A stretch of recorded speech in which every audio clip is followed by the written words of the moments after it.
செயல்பட்டதால் தலைவர் அவரை பாராட்டினார். ஏனெனில் ஒளியின் மக்களை விட இவ்வுலகின் மக்கள் தங்கள் கைமொழிகளுக்கு மிக்க முன்மதியுள்ளவர்களாய் நடத்தப்படுகிறார்கள். ஆகையால் நான் உங்களுக்கு சொல்கிறேன், நேர்மையற்ற செல்வத்தை கொண்டு உங்களுக்கு நண்பர்களை தேடிக் கொள்ளுங்கள். அது தீரும் பொழுது அவர்கள் உங்களை நிலையான முறைமுறைகளில் ஏற்றுக்கொள்வார்கள். மிகச் சிறியவற்றில் நம்பத்தகுந்தவர்கள் பெரியவற்றிலும் நம்பத்தகுந்தவர்களாய் இருப்பார். மிகச் சிறியவற்றில் நேர்மையற்றவர் பெரியவற்றிலும் நேர்மையற்றவராய் இருப்பார். நேர்மையற்ற செல்வத்தை கையாள்வது நீங்கள் நம்பத்தக்கவராக இருந்தால் யார் உங்களை நம்பி உண்மை செல்வத்தை ஒப்படைப்பார்? பிறருக்குரியவற்றை கையாளுவது நீங்கள் நம்ப தகாதவர்களாய் போனால் உங்களுக்குரியவற்றை உங்களுக்கு கொடுப்பவர் யார்? எந்த வீட்டு வேலையாலும் இரு தலைவர்களுக்கு பணிவிடை செய்ய முடியாது. ஏனெனில் ஒருவரை எதிர்த்து மற்றவரிடம் அவர் அன்பு கொள்வார், அல்லது ஒருவரை சார்ந்து கொண்டு மற்றவரை புறக்கணிப்பார்.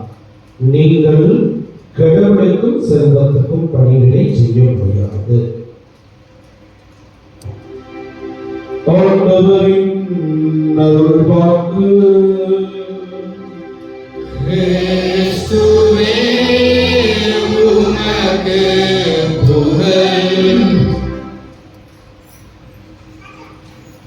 நீங்கள் செல்வதற்கும் கடவுளுக்கும் பணிவிடை செய்ய முடியாது. இயேசு கிறிஸ்துவில் பிரியமானவர்களே, இரண்டு நிகழ்வுகளை உங்களோடு பகிர்ந்து கொள்ள விரும்புகிறேன். முதல் நிகழ்வு, ஒரு அம்மா கொஞ்சம் வயசானவங்க நடந்து போய் கொண்டிருக்கின்றார்கள் தெருவில்.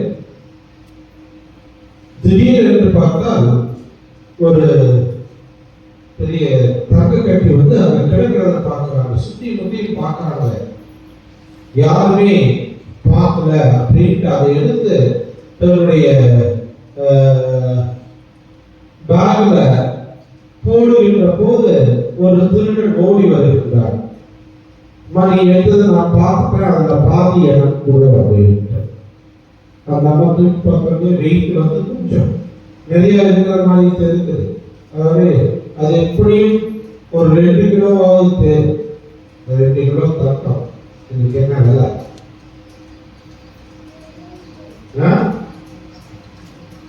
ஒரு பவுன் என்ன விலை? 83,000. அதை விட ஜாஸ்தி.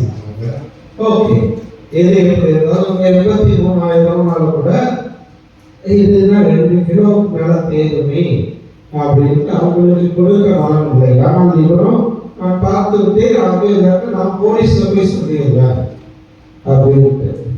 இது நம்ம யோசிச்சு பார்க்கறாங்க. 2 கிலோல பாதி கொடுக்கறதை விட அவங்க அணிந்து கொண்டு இருந்தாங்க இல்லையா, 5 பவுன் நகை, சரி இதை நீ வச்சுக்கோ என்று கொடுத்து விட்டு போய் வீட்டில் போய் அதை நல்லா பார்க்குறப்போ இது பண்ணா மேல மாத்திரம் தங்க பெயிண்ட் உள்ள செங்கல். அந்த அம்மாவுக்கு உள்ளதும் போயிருக்கிறாங்க. 5 பவுன் கொடுத்துட்டாங்க, அது போயிடுச்சு. பிரியமானவர்களே, பொருள் மீது ஆசைப்பட்டார்கள், இருந்தது போய்விட்டது. நிகழ்ச்சி நிகழ்வு 2 வாட்ஸ்அப்ல வந்தது. இதனுடைய உண்மை தன்மை தெரியாது, இருந்தாலும் இதனுடைய இருக்கக்கூடிய செய்தி நன்றாக இருந்ததுனால உங்களோட பகிர்ந்து கொண்டிருக்கிறார். ரொனால்டோ தெரியுமா? யார்? Super football player. அவர் ஒரு முறை இப்படி நீக்கின்றார். தன்னுடைய குடும்பமும் தானும் தனியாக செல்வதற்காக ஒரு சின்ன ஹெலிகாப்டர் அப்படின்னா அவங்க குடும்பம் மாத்திரம் ஒரு 4 பேர் மாத்திரம் பயணம் செய்ய முடியும். அது போன்ற ஒன்றை வாங்கலாம். அதுக்கு 600 கோடி ஆகின்றது. பணம் அவருக்கு பெரிய இல்லை. ஏன்னா அவருடைய விளையாட்டின் காரணமாக நிறைய அட்வர்டைஸ்மெண்ட், மற்றவர்கள் பிரான்சைஸ் எல்லாம் தொகை வருகின்றது. ஆகவே வாங்கலாம் என்று எண்ணிக்கொண்டிருக்கின்றார். தன்னுடைய பிரைவசிக்கு, தன்னுடைய கூட்டத்தோடு போகின்ற போது தன்னுடைய குடும்பத்தோட நேரத்தை செலவழிக்க முடிவதில்லை. ஏனென்றால் பார்க்கிறவங்க ஃபேமஸ் பிளேயர், அதனால பின்னாடியே ஓடி வராங்க, ஆட்டா கப்பேனும் அது இது கேட்கிறாங்க. அப்படிங்கிறதுனால அவர் இப்படி யோசித்துக் கொண்டிருக்கின்ற அந்த சமயத்துல சிறு வயதுல அவர் இருந்த போது அவங்க அம்மா சொல்கிறார்கள், ரோனி, நான் நாம வீட்டுல இருந்து ஸ்கூலுக்கு ஏறக்குறைய 4-5 கிலோமீட்டர் டெய்லி நடந்து போவேன். நடந்து போய் தான் நான் கற்றுக்கொண்டேன்.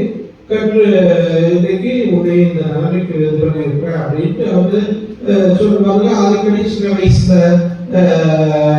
இதெல்லாம் பண்ணுவாங்க. அந்த இதை எண்ணி பார்க்கின்றார். உடனே அந்த பணத்தை தனக்காக ஒரு ஹெலிகாப்டர், தன்னுடைய குடும்பத்துக்காக ஒரு ஹெலிகாப்டர் வாங்க வேண்டும் என்பதனை மாற்றி அவர் என்ன பண்றாருன்னா, ஏற்கனவே ஒரு 300 பேருந்தை தன்னுடைய அந்த நாட்டிற்காக, குறிப்பாக கிராமங்கள்ல எங்கெல்லாம் குழந்தைகள் பஸ் இல்லாம நடந்து செல்கின்றார்களோ அந்த ஊர்களுக்கு வாங்கி கொடுத்து அந்த குழந்தைகள் அந்த இதுல மகிழ்ச்சியோடு போவதை பார்த்த போது அவர் சொல்கின்றார், நான் ஒருவேளை ஹெலிகாப்டர் வாங்கி இருந்தால் அடைந்த மகிழ்ச்சியை விட இப்போது இன்னும் மகிழ்ச்சியாக இருக்கின்றேன்.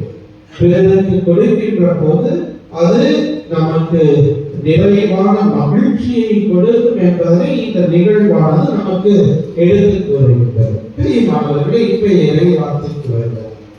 கடவுளுக்கும் செல்வத்துக்கும் என்ன பண்ண முடியாது?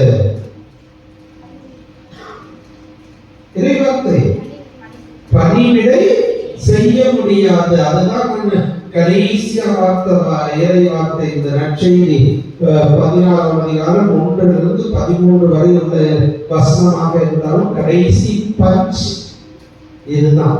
என்ன? கடவுளுக்கும் செல்வத்துக்கும் பணிவிடை செய்ய முடியாது. ஆகவே நாம் ஏதாவது ஒன்றை தான் தேர்ந்தெடுக்க வேண்டும். ஒன்றை தேர்ந்தெடுக்கின்ற போது மற்ற எதை இழக்க வேண்டி வரலாம். ஆகவே நாம் யோசித்து பார்க்க அழைக்கப்படுகின்றோம். இறைவனுக்கு முதலிடம் கொடுக்கின்றோமா, செல்வத்துக்கு முதலிடம் கொடுக்கின்றோமா? இறைவனுக்கு முதலிடம் கொடுத்தோம் என்றால் இறைவனை நாடி வருவோம், இறைவனுக்காக நேரத்தை கொடுப்போம், ஜெபத்திற்கான ஒரு நேரத்தை கொடுப்போம், குடும்பமாக ஜெபிப்பதற்கு ஒரு நேரத்தை கொடுப்போம். வேலைக்கே வரணும்னு சொன்னாலும் என்ன, எனக்கு ஞாயிறு கடந்து முக்கியம், முடிச்சுட்டு வரும் அப்படின்னு சொல்லுகின்ற போது அங்கே நாம் கடவுளுக்கு முக்கியத்துவம் தரும். வேலைக்கு வந்துருங்க அப்படின்னு சரிங்க அப்படின்னு வேலைக்கு போகின்ற போது நாம் யாருக்கு முக்கியத்துவம் தரோம்? டப்புக்கு, காசுக்கு, பணத்துக்கு, அது கிடைக்கணும் அப்படிங்கிறதுக்காக நான் கடவுளுக்கு முக்கியத்துவம் தராமல் போகின்றேன். ஆகவே யோசித்து பார்க்க அழைக்கப்படுகின்றோம். பெரியவர்கள் வாரத்துக்கு ஒரு நாள் அந்த 1.5 மணி நேரம் கூட நாம் இறைவனுக்கு கொடுக்காவிட்டால் நாம் என்ன பெரிய வெற்றி சாதித்தோம். அப்படி போய் என்னத்தை சம்பாதிச்சிட்டோம்? யோசித்து பார்க்க அழைக்கப்படுகின்றோம். ஆகவே கடவுளுக்கும் செல்வத்துக்கும் ரெண்டுக்கும் ஒரே டைம்ல ஊழியம் பண்ண முடியாது. செல்வம் தேவைதான், இல்லாமல் இல்லை. ஒரு சில சமயத்துல நம்மளே சொல்றோம், இதுக்கு காசு வேணும் கொடுங்க அப்படின்னு சொல்லிட்டு போது செல்வம் இல்லாமல் ஒன்றும் செய்ய முடியாது. ஆனால் அதுதான் எல்லாம் அல்ல, அதைத்தான் நாம் புரிந்து கொள்ள வேண்டும். இந்த நேர்மையற்ற கண்காணிப்பாளனை இயேசு அந்த வீட்டு தலைவர் என்ன பண்றாரு? படிக்கும் போது கவனிக்கணும். வீட்டு தலைவர் என்ன பண்றாரு? பாராட்டுறாரு, சொல்றாரு. என்ன, வீட்டுக்கு ஒரு முன்மொழியோடு செயல்பட்டதால் தலைவர் அவரை பாராட்டினார். ஏனெனில் ஒளியின் மக்களை விட இவ்வுலகின் மக்கள் தங்கள் தலைமுறையினிடத்தில் மிக்க முன்மதியுள்ளவர்களாய் நடந்து கொண்டிருக்கிறார்கள். ஆகவே இந்த இயேசு இந்த ஊமையை சொல்கின்ற போது இது ஒரு வித்தியாசமான ஊமை. அப்படின்னா நேர்மையற்ற இந்த இயேசு பாராட்டுறாரா? ஊமைகள் வழியாக இயேசு நல்ல செயல்களை தான் கற்றுக் கொடுத்து வந்தார், நாம் பார்க்கின்றோம். ஆனா இது ஒரு வித்தியாசமான உவமை. இங்க பாராட்டுறாரா இல்லையா? முன்மதியோடு செயல்பட்டதால் தலைவர் அவரை பாராட்டினார். ஆனா மீண்டும் வேலையை வச்சுக்கலையா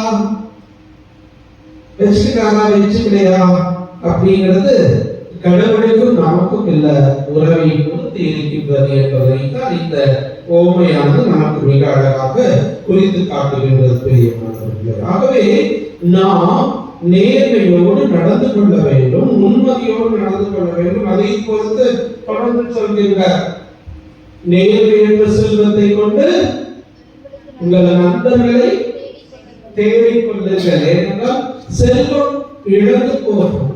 ஆனால் இவரே என்ன பண்றாரு, எனக்கு அதுல பாத்தீங்கன்னா மிக அழகாக சொல்றார், நானு மூட்டை தூக்கம் எனக்கு சக்தி இல்லை, வண்டி வச்சு வெட்டுறதுக்கு எனக்கு சக்தி இல்லை. ஆகவே நான் யாராவது வீட்டுக்கு போனா அவங்க என்னை வரவேற்கின்ற விதத்தில் நான் என்ன பண்ணுவேன், அவனுடைய கடன்கள்லாம் கொஞ்சம் தள்ளுபடி பண்ணி கம்மியாயிருந்தா அப்ப நாளைக்கு அவங்க வீட்டுக்கு போகும்போது என்ன பண்ணுவாங்க, அவங்க நமக்காக 100ங்கிறது 50 தள்ளுபடி பண்ணாரு, ஆகவே அவரை கவனிக்கணும் அப்படின்ட்டு செய்வார்கள். அப்படின்ட்டு தான் அந்த இடத்துல அந்த ஒரு இதுக்காக செய்கின்றார். ஆகவே அதாவது அநீதியான இன்னொரு விளக்கத்துல சொல்லுகின்றப்போ விவித அறிஞர்கள் என்ன சொல்வார்கள் என்றால், ஒரு சில சமயத்துல அதாவது எதுக்கு நமது தேவைக்கு மேல இருக்கின்றதெல்லாம் அநீதியாக செல்வோம். தேவைங்கிறது எவ்வளவு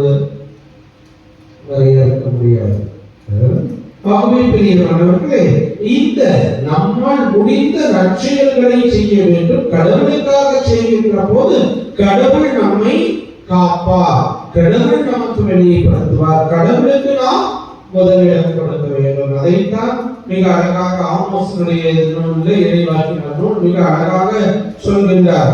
அந்த வறியவர்களை நசுக்கி நாட்டினோட ஒடுக்கப்பட்டோடு அழைக்கின்றவர்களே இதை கேளுங்கள் அப்படின்ட்டு சொல்கின்றார். அந்த சமூக அவலத்தை, ஏழைகளை ஒடுக்கி கொண்டிருந்த அந்த நீதியற்ற நிலையை அவர் சாடுகின்றார், திட்டுறாரு, சொல்றாரு இதெல்லாம் சரியில்லை அப்படின்ட்டு அவர்கள் சமூகத்துல ஏழைகளுக்கு உதவ வேண்டும். ஏன்னா ஆமோஸ் இறைவாக்கினருடைய நூலை படித்தீர்கள் என்றால் அவர் சமூக நீதி இறைவாக்கினர் என்று சொல்றார்.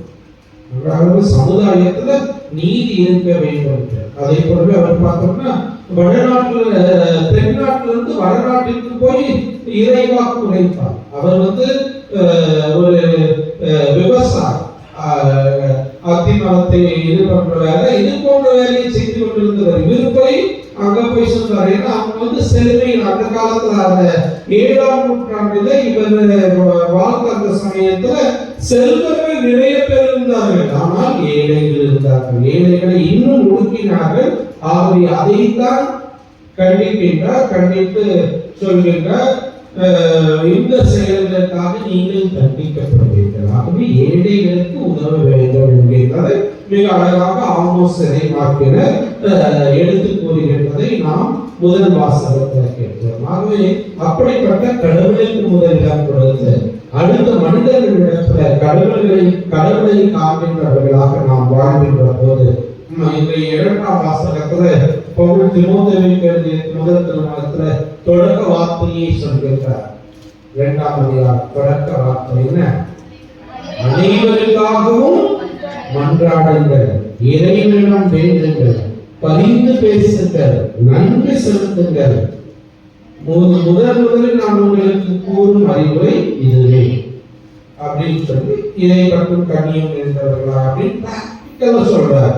அனைவருக்காகவும் மன்றாட சொல்கின்றார். அதுதான் நம்முடைய அந்த இறை மக்களின் மன்றாட்டுக்கள், நம்பிக்கையாளர்களின் மன்றாட்டுக்கள் நம்ம பார்த்தோம்னா திருத்தந்தைக்காக ஜெபிக்கின்றோம், நாட்டுக்காக ஜெபிக்கின்றோம், ஏழைகளுக்காக ஜெபிக்கின்றோம், இன்னும் ஏதாவது மழையில பாதிக்கப்பட்டவர்களுக்கு ஜெபிக்கின்றோம், இப்படி பலருக்காக தேவையுள்ளவர்களுக்காக ஜெபிக்கின்றோம். ஆகவே இன்றைய இறை வார்த்தை நமக்கு குறித்து காட்டுகின்ற முதல் கருத்து இதுதான். என்ன? நாம் யார் பக்கம்? கடவுள்கிட்டயா செல்வத்திற்கிட்டயா? யோசித்து பார்ப்போம். இறைவனிடத்துல நம்முடைய பதிலை சொல்லி, இறைவா நீதான் என் ஒப்பற்ற செல்வம். பிலிப்பியர் எழுதிய திருமுகத்துல 3ஆம் அதிகாரம் 9ஆம் வசனம். பிலிப்பியர் எழுதிய திருமுகம் 3ஆம் அதிகாரம் 8ஆம் வசனம். உண்மையிலே என்னை பொறுத்த மட்டும் என் ஆண்டவராம் கிறிஸ்து இயேசுவை பற்றிய அறிவே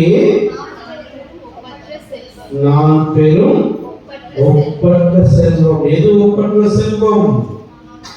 இயேசுவே ஒப்பற்ற செல்வம். அதன் பொருட்டு மற்ற அனைத்தையும் குப்பை என நான் கருதுகிறேன் என்று சொல்கிறார்.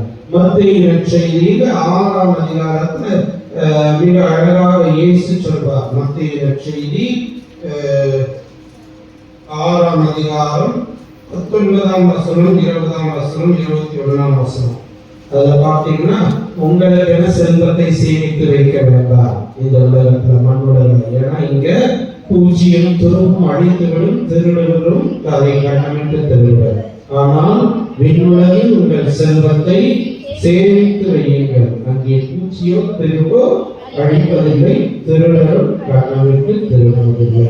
உங்கள் செல்வம் எங்கு உள்ளதோ அங்கே உங்கள் உள்ளமும் இருக்கும். ஆகவே யோசித்து பார்ப்போம் பிரியமானவர்களே, நம்முடைய செல்வம் எங்குள்ளதோ அங்கே நம்முடைய உள்ளமும் இருக்கும். ஆகவே இறைவன் மீது நம்முடைய உள்ளத்தை பதிய வைப்போம். இயேசுவே ஒப்பற்ற செல்வம் என்று இறைவனுக்கு முதல்வர் கொடுத்து வாங்க அருள் வேண்டி ஜெபிப்போம். ஆமென். எழுந்து நின்று நம்முடைய நம்பிக்கையை அறிக்கையிடுவோம்.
கார்த்திக் ராஜா குடும்பத்தினருக்காகவும் மாதவருக்கு நன்றியாகவும் ஒப்புக்கொடுக்கப்படுகின்றது.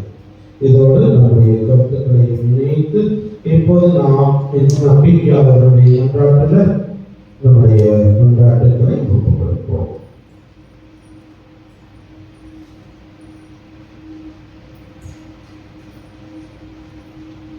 எல்லா மனிதரும் மீட்பு பெறவும் உண்மை அறிவுறுத்தவும் வேண்டுமென விரும்புகின்ற கடவுளின் கருவியாக எங்கள் திருத்தந்தையோ ஆயர் பெருமக்கள் குருகுலத்தா துறையரசா ஆகிய அனைவரோடு பொதுநிலையில் ஆகிய நாங்களும் இறையாட்சி விரும்புகளின் பதிவாகவும் அனைவரும் இறையாட்சி நோக்கி அழைத்து வரவும் அருள் தர வேண்டும் என்று இறைவா மன்றாடுகிறோம்.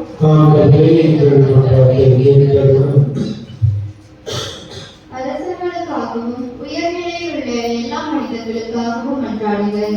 என்கின்ற இரண்டாம் வாசக அறிவுறுத்தலின்படி உலகாளும் தலைவர்களுக்காகவும் என் தேசத்தை ஆளுநர்களுக்காகவும் மன்றாடுகிறோம். நீதியின் பாதையை நிலைத்திருந்து அனைவரையும் அரவணைத்து செல்லவும் அமைதி, சமத்துவம், சகோதரத்துவம் ஆகியவற்றை போற்றி பேணவும் வரமுள்ள வேண்டும் என்று இறைவாமை மன்றாடுகிறோம். வறியோரை நசுக்கி ஒடுக்கப்பட்டோரை அழிக்கின்றவர்களுடைய செயல்களும் ஒன்றையும் நான் ஒருபோதும் மறக்க மாட்டேன் என ஆணையிட்டு கூறும் இறைவா, இவ்வுலகின் அனைத்து நிலைகளிலும் தலைவிரித்தாடும் அநீதியை எதிர்த்து போராடவும் ஏழைகளை தூசியிலிருந்து தூக்கி நிறுத்துகின்றவரும் வறியவரை குப்பை வீட்டிலிருந்து கை தூக்கி விடுகின்றவருமான உண்மை போலவே நாங்களும் விளங்க வேண்டும் என்று இறைவா உம்மை மன்றாடுகிறோம்.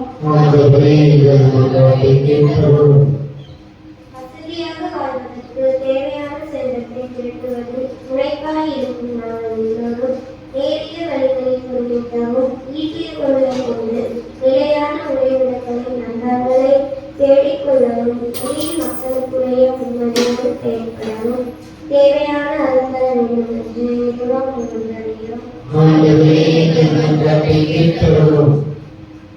இங்கே கூடியுள்ள நாங்கள் அனைவரும் குறிப்பாக இளைஞர்களும் நல்ல பணிகளில் அமர்த்தப்படவும் கற்புரியும் இடங்களில் சிலைவற்றில் பெரியோற்றில் நம்பத்தவர்களாய் பொறுப்புடனும் திறமையுடனும் கடமையாற்றி வாழ்வில் உயர்நிலையை அடையவும் எந்நாளும் மகிழ்வுடனும் வாழவும் வரவண்ண வேண்டும் என்று இறைவாவும் மன்றாடுகிறோம்.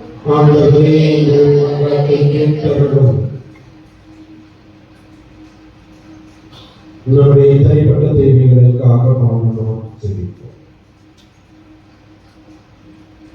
எங்கள் அன்பு தாய் தந்தையுமான இறைவா, உம் பிள்ளைகள் நாங்கள் எங்களுக்கு தேவையான அனைத்து வரங்களையும் உங்களிடத்தில் மன்றாடி கேட்டிருக்கின்றோம். நீரை இவற்றைத்து எங்களுக்கு தேவையான அருள் வரங்களையும் அனைத்து நலன்களையும் புரிந்தர வேண்டும் என்று உம்மை பார்த்து சொல்கின்றோம். ஜெபம் கேளும் ஜீவனுள்ள நல்ல பிதாவே, ஆமென்.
உங்களுடைய என்னுடைய இந்த பணியானது எல்லாம் தந்தையாக்கி இறைவனுக்கு ஏற்றதாகும்படி ஜெபியுங்கள். ஆண்டவர் தம் பெயரின் புகழ்ச்சிக்காகவும் ஆட்சிக்காகவும் எங்களுக்காகவும் நமது நன்மைக்காகவும் புனித திருவையினர்களுக்காகவும் உமது கையில் இப்பணியை ஏற்றுக்கொள்வாராக.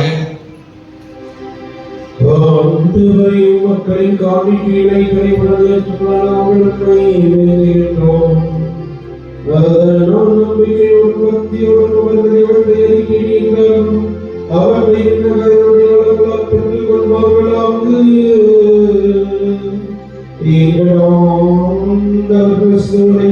உமை மன்றாடுகின்றோம்.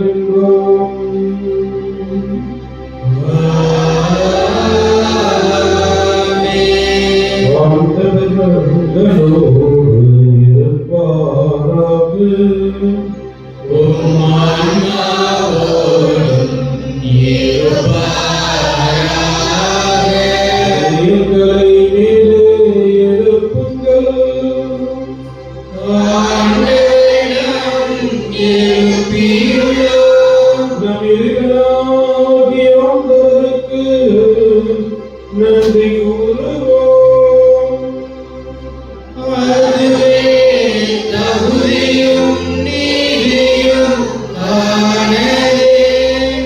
ஆண்டவரே, தூயவரானது நன்றி செலுத்துவது மெய்யாகவே தகுதியும் நீதியுமாகும். எங்கள் கடமை மீட்புக்குரிய செயலுமாகும். நாங்கள் வாழ்வதும் இயல்பதும் இருப்பதும் உண்மையிலேதான். இந்த உடலோடு வாழ்க்கையில் உமது பரிவரகத்தின் பயன்களை மட்டுமே நாங்கள் நாள்தோறும் அனுபவிப்பதோடு இப்பொழுது நிலைய வாழ்வையும் பிணையும் பெற்றுள்ளோம். ஏனெனிலும் ஆவியாளர்களின் முதற்கடைகளை பெற்றுள்ள நாங்கள் பாஸ்கா மதினிகளின் பயன் எங்களுக்கு என்றும் முந்தை என நம்புகின்றோம். அந்த ஆவியார் வழியாகவே இயேசுவை சாமியில் உயிர்த்தவர் செய்தீர். ஆகவே நாங்கள் வானதூதர் அனைவருடன் சேர்ந்து உம்மை புகழ்ந்தேற்றி அர்ப்பணித்து கொண்டாடி ஆர்ப்பரித்து பாடுவதாவது:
அப்பா இறைவன் மெய்யாகவே தூயவர், புனிதத்துக்கு எல்லாம் பிறகு மூலமாக நீரே இருக்கின்ற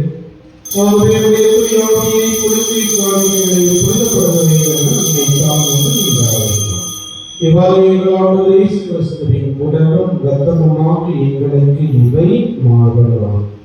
அவர் பாடுபடுவன் கணிந்து நம்மை கையளித்த போது அப்பத்தை எடுத்து நன்றி செலுத்தி அதை பிட்டு தம் சீடருக்கு அளித்து அவர் கூறியதாவது: அனைவரும் இதிலிருந்து பெற்று உண்ணுங்கள், ஏனெனில் இது உங்களுக்காக கையளிக்கப்படும் என் உடல்.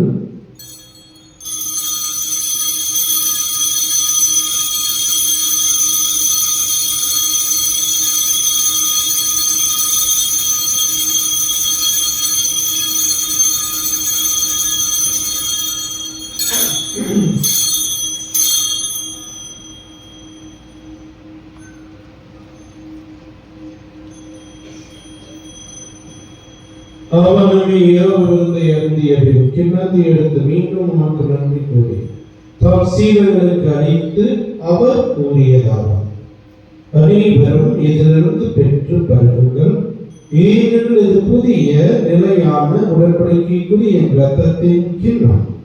இது பாவ மன்னிப்புக்கென்று உங்களுக்காகவும் பலருக்காகவும் சிந்தப்படும். இதை என் நினைவாக செய்யுங்கள்.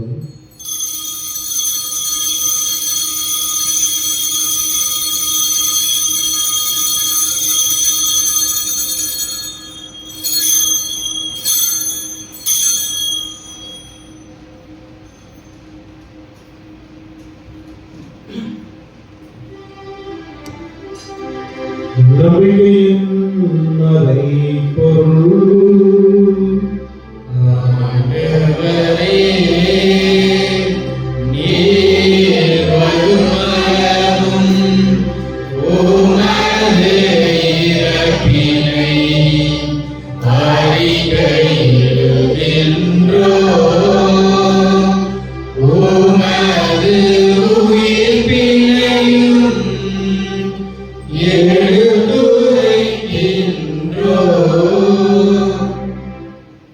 ஆகவே ஆண்டவரே, நாங்கள் கிறிஸ்துவின் இறப்பினையும் உயிர்ப்பினையும் நினைவு கூர்ந்து வாழ்வுதலும் அப்பத்தையும் மீட்படைக்கும் கிண்ணத்தையும் உமக்கு ஒப்புக்கொடுக்கின்றோம்.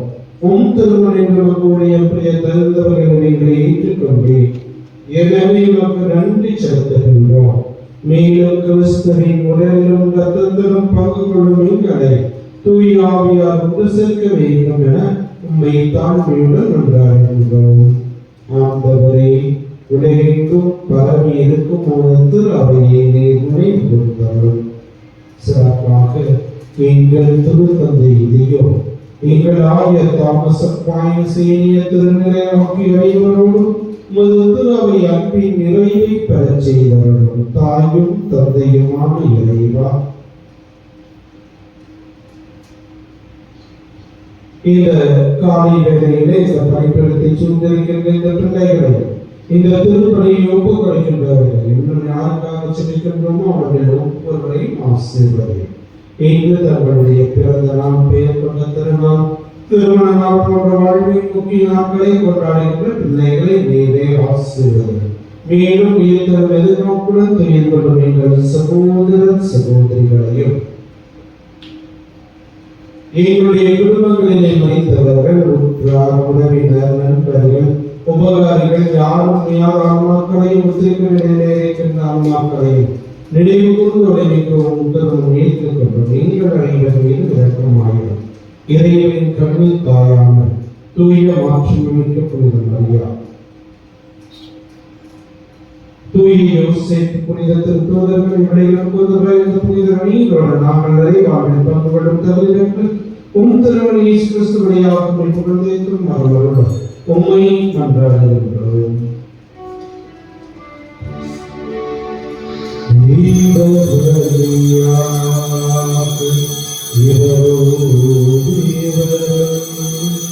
எல்லா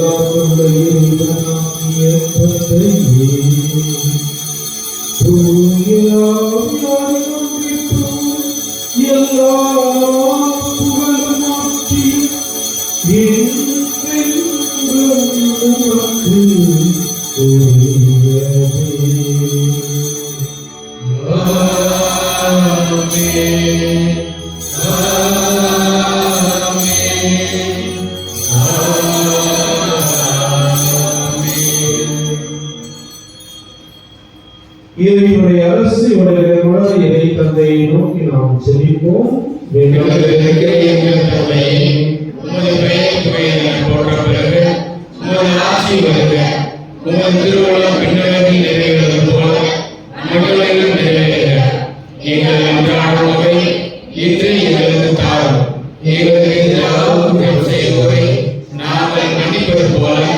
எங்கள் குற்றங்களை மன்னியும், எங்களை சோதனைக்கு உட்படுத்தாதே, தீமையிலிருந்து விடுவித்தருளும். ஆண்டவரே, தீமை ஆபத்து துன்பமாகிய அனைத்திலிருந்து எங்களை விடுவித்து எங்கள் வாழ்நாளில் அமைதியை கைவிட நல்ல உண்மை கொண்டாடுகின்றோம்.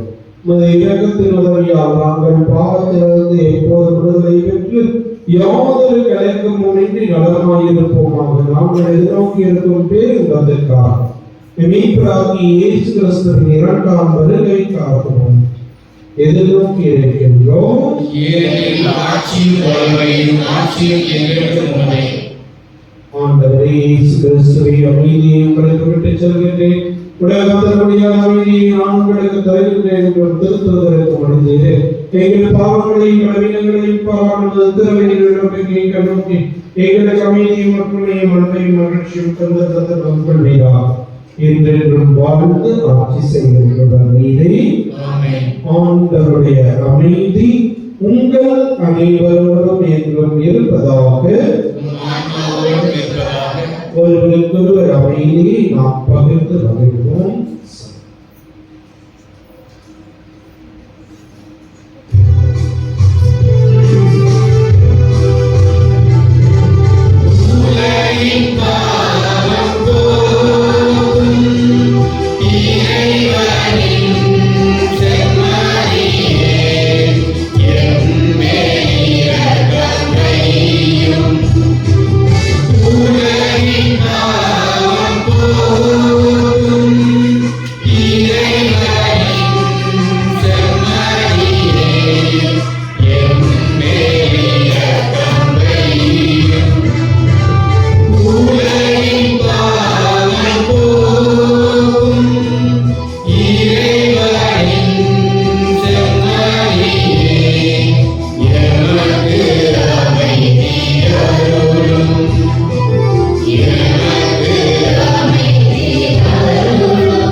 இதோ இறைவனின் சொன்னாரே, நம் ஆண்டவர் இயேசு, நீங்கள் கடவுளுக்கும் செல்வத்துக்கும் ஊழியம் செய்ய முடியாது என்று சொன்ன இயேசு இவரை ஒப்பற்ற செல்வமாக்கி இயேசுவை நாம் உள்ளத்தை பெற்றுக்கொள்ள நம் உள்ளத்தை நாடி இந்த தெய்வம் வருகின்றார். இவருடைய அன்பின் பொழுது அழைக்கப்பட்டுள்ள நாம் ஒவ்வொருவரும் தேர்வு பெற்றோர்.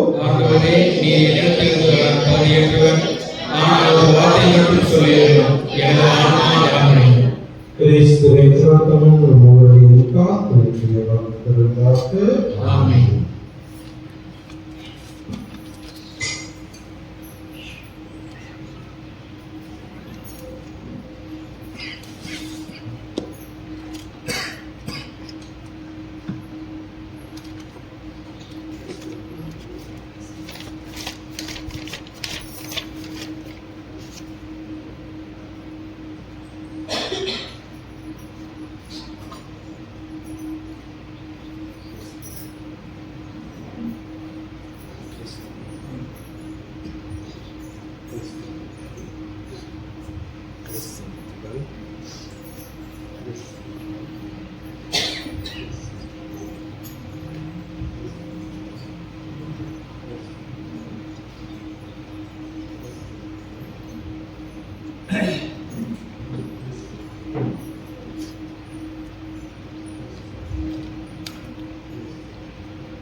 நிலையான சொந்தம் நீதானே என்றும் நீ போதும் என் இயேசுவே.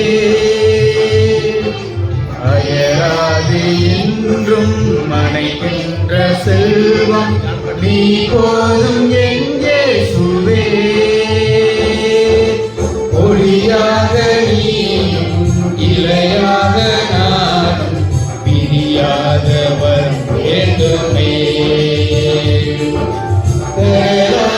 நீயும் நதியான நானும் இணை சேர வேண்டுமே.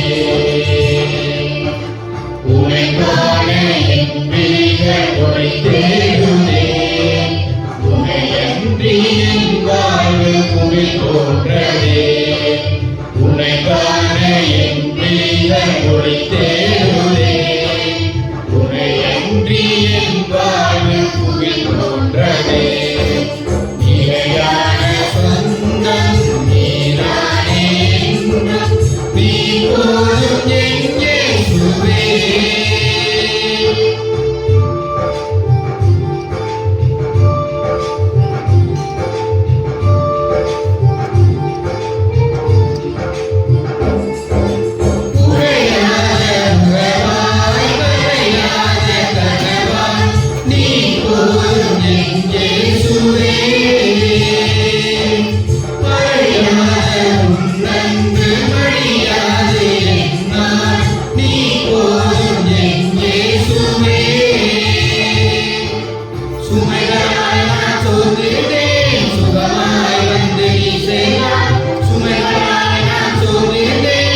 ஆண்டின் பொதுக்காலம் 25ஆம் ஞாயிறு நாம் இருக்கின்றோம். செப்டம்பர் மாதம் விவிலிய மாதமாக நாம் சிறப்பிக்கின்றோம் ஒவ்வொரு ஆண்டும். ஆகவே அடுத்த ஞாயிறு மறைக்கல்வி குழந்தைகளும் ஆசிரியர்களும் சேர்ந்து விவிலிய ஞாயிறாக சிறப்பிப்பார்கள். ஆகவே அனைவரும் பைபிள் கொண்டு வரீங்க, இன்னும் மற்றவங்களும் கொண்டு வாங்க. இன்னும் வீட்டில் பைபிள் இல்லாதவங்க பைபிள் வாங்க முயற்சி செய்யுங்க. 450 ரூபாய் தான் பைபிள். எதுக்கும் நம்ம எவ்வளவோ செலவு பண்றோம். புதிய ஏற்பாடும் பழைய ஏற்பாடும் இணைந்த விவிலியம் 450 ரூபாய் மட்டுமே. ஆகவே ஒருவேளை தவறு கொடுக்க முடியாது அப்படின்னு நினைக்கிறவங்க நீங்க உங்களால் முடிஞ்சதை எவ்வளவோ அது கொடுங்க. நான் 450 ரூபாய் பைபிள் உங்களுக்கு தரக்கு தயாராக இருக்கின்றேன். ஆகவே பிரியமானவர்கள், நீங்கள் இறை வார்த்தை நாடும் படியுங்க. அதே போல அன்பிய கூட்டங்கள் நம்ம அதுக்காகத்தான் அந்த அன்பிய கூட்டமே பிடித்த இறை வார்த்தையை திரும்ப சொல்றது மூலம் அதையாவது மனதில் வைக்கிறதுக்கு. ஆகவே மற்ற விவிலிய போட்டிகள் எல்லாம் அக்டோபர் மாதத்துல நாம் நடத்துவோம். எனக்கு எக்ஸாம்ஸ் எல்லாம் இருக்கிறதுனால இப்ப இல்லை. ஆகவே அக்டோபர் மாதத்தில் போட்டிகள் நடத்துவோம் குழந்தைகளுக்கு. இப்போ வெறும் ஞாயிறு திருப்பலி நாம் விவிலிய ஞாயிறாக சிறப்பிப்போம். பிரியமானவர்கள், நம்முடைய திருவிழாவிற்கான வரியை கொடுக்காதவர்கள் விரைவில் கொடுக்கவும். அங்கே பொறுப்பாளர்கள் அதற்கான இதை என்ன நம்ம அடுத்த சனிக்கிழமை வரைக்கும் டெட்லைன் சொல்லியிருக்கிறோம். ஆகவே தயவு செய்து அதற்குள்ளாக அங்கே பொறுப்பாளர்கள் அவர்களை சந்தித்து அந்த தொகைகளை பெற்றுக் கொள்ளவும். அதே போல தொகைகளை கொடுக்காதவர்கள் விரைவில் கொடுக்கவும் கேட்டுக்கொள்ளப்படுகின்றனர். நன்றி கூறி கொண்டாடுவோமாக. ஆண்டவரின் அருளாளர்களுக்கு எங்களுக்கு உதவியாக மறுமையாக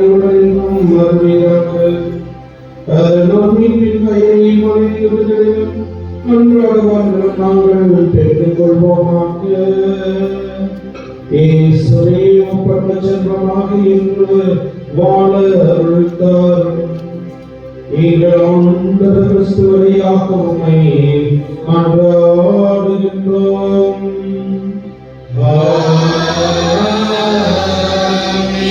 ஆண்டவர்களோடு இருப்பாராக.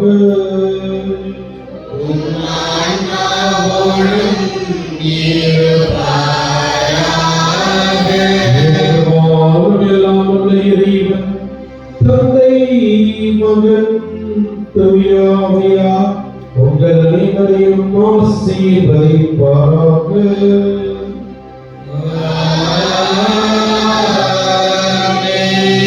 அன்பிலும் மகிழ்ச்சியிலும் வாழ சென்று வாழுங்கள். வாழ்க்கைப்படி தொடரட்டும்.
இயேசுவின் திருவிழமே நாங்கள் கற்றுக்கொள்ளும் தேவர்களுக்காகவும் பரிகாரமாகவும் தேவையின் திருப்பிடத்தில் தன்னைத்தானே பலியாக ஒப்புக் கொடுக்கும் சகல கருத்துகளுக்காகவும் அடியவர்கள் என்று செய்யும் ஜபங்களையும் கிரிகளையும் படுத்தும் வருத்தங்களையும் அதிர்ஷ்ட கன்னிமரியாய் மாசில்லாத திருவிழத்தின் வழியாக இயேசுவின் திருவிழம் ஒப்புக் கொடுக்கின்றோம். இந்த நாளிற்கும் சரியாக இந்த நாளிற்கும் சபையிற்கும் குறிப்பிட்ட சகல கருத்துகளுக்காகவும் எங்கள் பாவங்களுக்காகவும் பரிகாரமாகவும் புத்தரிக்க சமர்த்திருக்கின்ற ஆன்மாவுக்காகவும் ஒப்புக் கொடுக்கிறோம் சுவாமி. ஆமென். நிலையான புகழுக்குரிய தூய்மை மிகு நற்கருணைக்கு எல்லா காலமும் ஆராதனையும் புகழும் ஆட்சியும்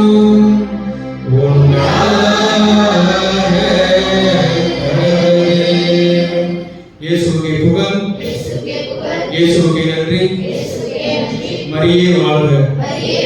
புனித தோமையாரே, புனித அந்தோனியாரே, புனித சோசியப்பரே, தந்தை மகன் தூய ஆவியாரின் பெயராலே